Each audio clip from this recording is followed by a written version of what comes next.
Magandang umaga po mga kaibigan. Ito po si Bishop Chito Tagle ng Diocese ng Imus Cavite at nag-aanyaya sa inyong magkape at pandasal. Sa umagang ito, pagnilayan po natin makipagkasundo na sa Diyos.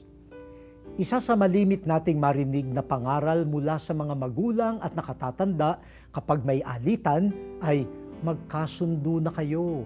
Dagdag pa, huwag nang patagalin ang samaan ng loob. Magkasundo na agad. Huwag nang pahirapan ang mga kalooban ninyo. Magkasundo na kayo. Magkasundo. Sundo.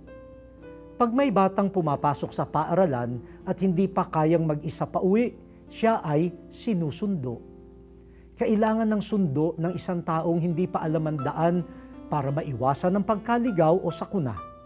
Parang ganito rin ang pakikipagkasundo. Ang kasalanan ay pagkaligaw ng landas. Hindi natin maaasahang makabalik ng mag-isa ang naligaw na. Kailangang sunduin.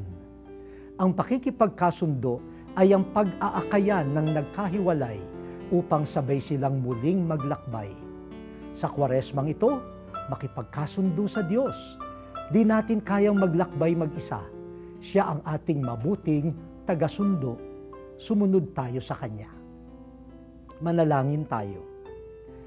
Bigyan mo kami, O Diyos, ng pusong mapagpakumbabang handang umamin na kailangan naming makipagkasundo sa iyo upang mahanap ang tamang landas. Amen.